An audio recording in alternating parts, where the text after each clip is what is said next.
I'm not proud of what I did, but I'm not here to lie either. Her name was Elise, my neighbor's wife, and her smile was the kind that made you forget the world had rules.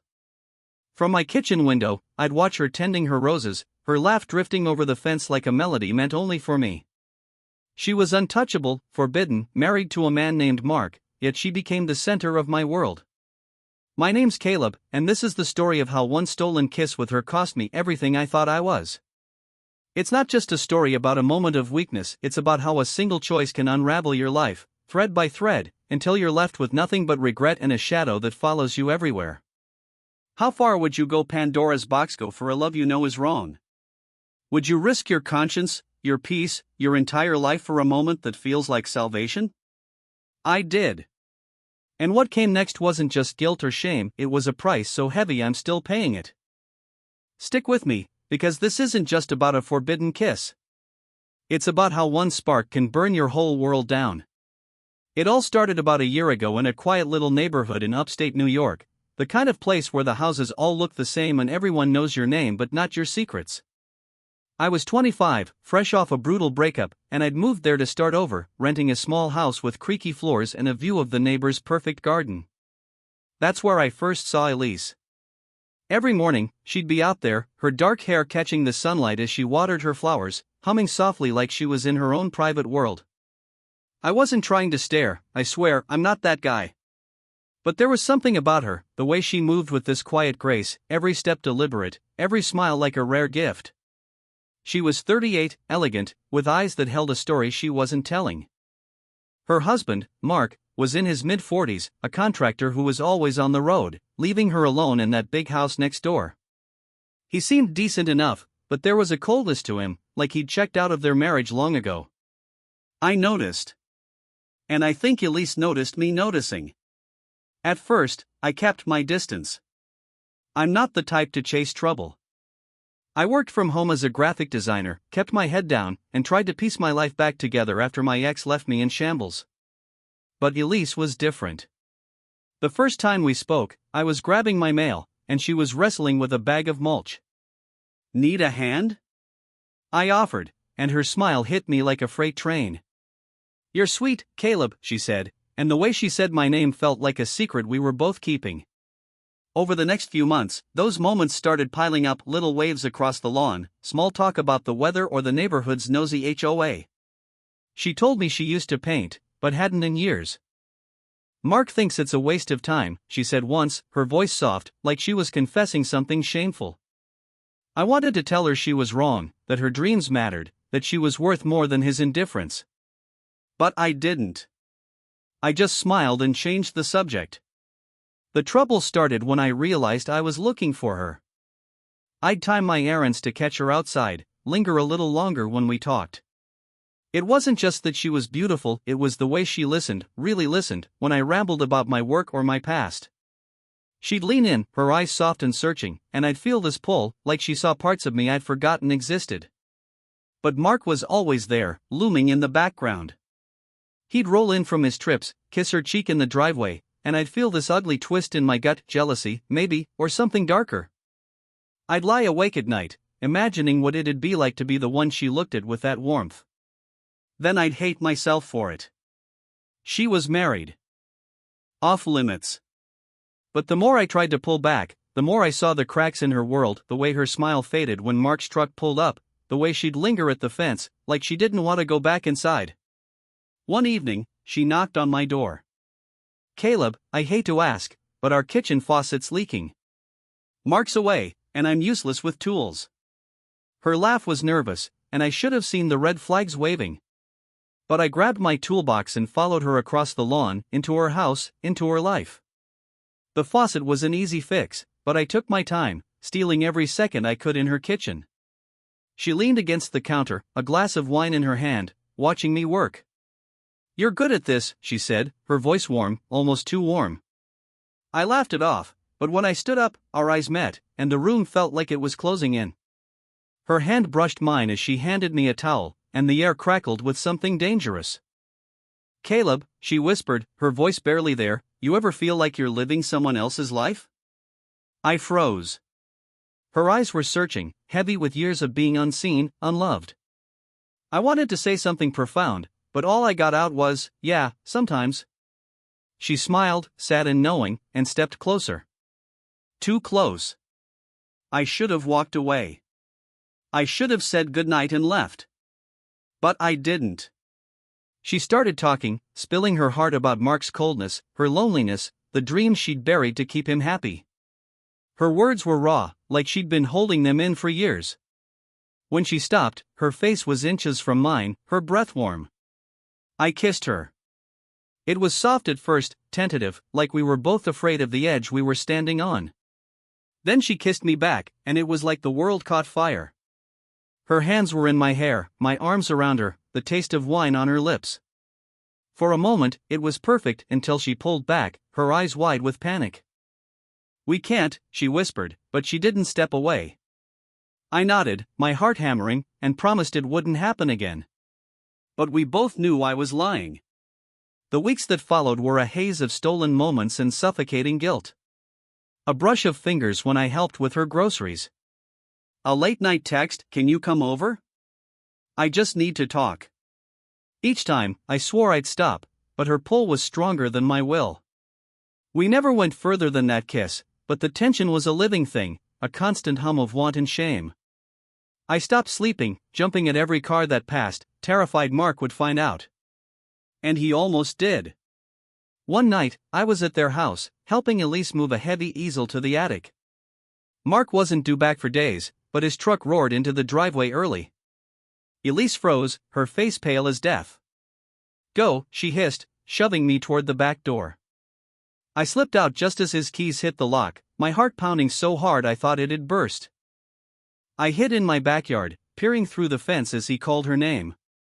Her voice was steady when she answered, but I heard the tremor, the fear. That should have been the end. I told myself it was. But the longing was stronger than the guilt. I started noticing things, how Mark's voice sharpened when he spoke to her, how she flinched at his touch. I told myself I was protecting her, that she deserved better than him. But deep down, I knew I was just justifying my own weakness. One night, she showed up at my door, tears streaming down her face. "He knows something's wrong," she said. "He keeps asking why I'm so distant." I pulled her inside, my hands shaking. "What did you tell him?" I asked. She shook her head, her voice breaking. "Nothing. But I can't keep doing this, Caleb. It's tearing me apart." I wanted to hold her, to promise I'd fix everything, but all I could do was stand there, drowning in shame. The next day, I saw Mark on his porch, staring at me with cold, calculating eyes, like he was putting pieces together. My stomach churned. I started avoiding Elise, ignoring her texts, but every night, I'd see her silhouette in her window, and the ache would claw at me again. I was trapped, torn between wanting her and knowing I was ruining us both. Then the letter came. Slipped under my door, no signature, just one line in sharp, angry handwriting. "I know what you did." My blood ran cold. Was it Mark? A neighbor? Or, God, the thought made me sick, had Elise turned on me to save herself? I couldn't breathe, couldn't think. The walls were closing in, and I knew the price was coming, but I wasn't ready. That letter changed everything. I stopped eating, stopped sleeping, my eyes scanning every shadow outside my window. Was Mark watching me? Did he know? Or was it someone else, Mrs. Carter, the nosy old lady across the street who always seemed to be watching, or maybe the mailman who'd caught me lingering at Elise's gate one too many times? The paranoia was a living thing, gnawing at my sanity. But worse than the fear was the pull I still felt toward her. I blocked her number, kept my blinds shut, avoided the front yard. Her voicemails piled up, her voice soft and desperate. "Caleb, please, just talk to me. I'm losing my mind." I deleted them, but each one carved a deeper hole in my chest.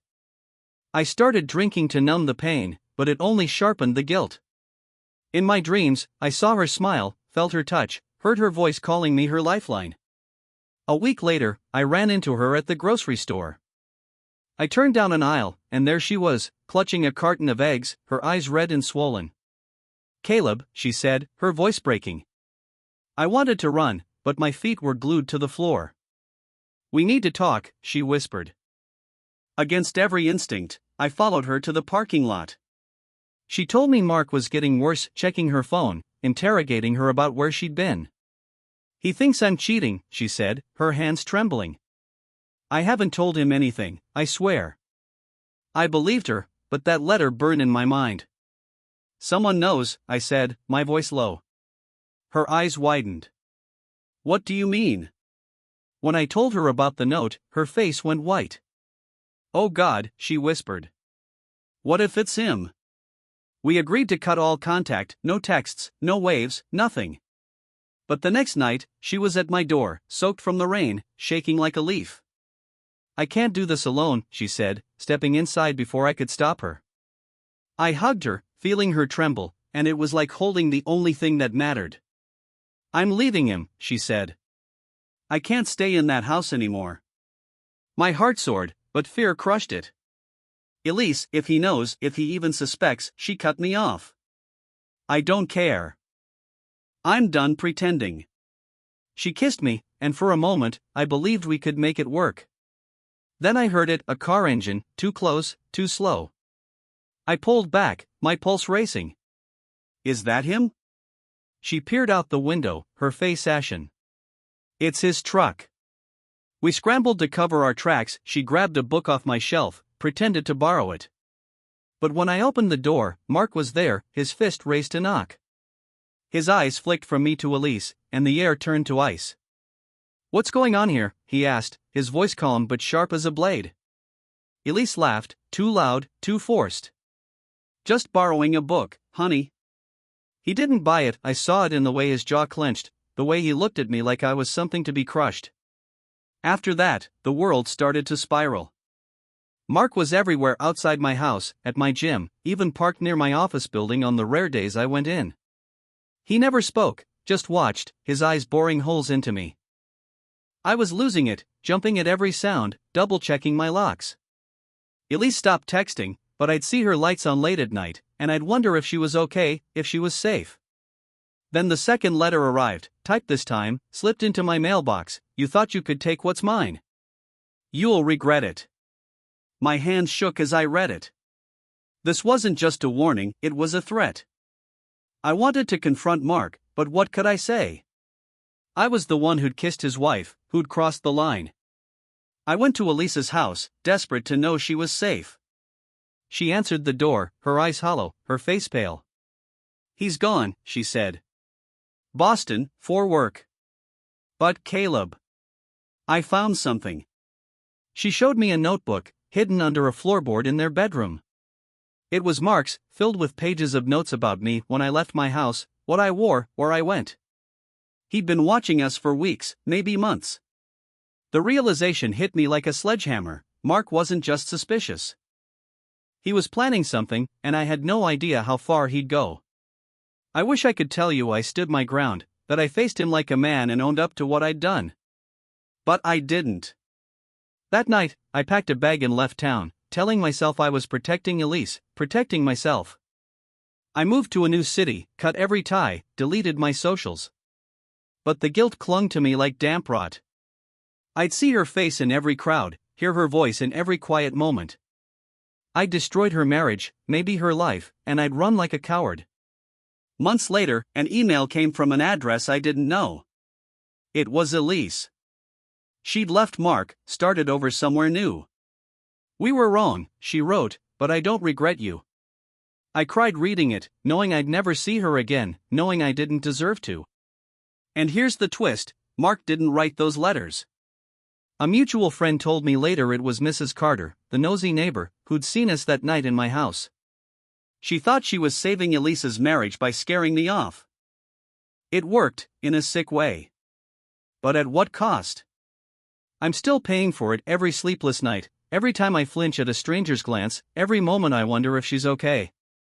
Love isn't supposed to feel like this, like a wound that never heals. But maybe that's what you get when you chase something that's not yours. So, I'm asking you, what would you do if temptation lived next door?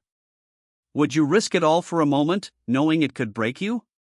Drop your thoughts in the comments, I read every one. And if this story hit you hard, smash the like button and subscribe for more. We've got new forbidden love stories dropping every week, and trust me, you won't want to miss what's next. Word count 9 500 words, 18-19 minutes narration time.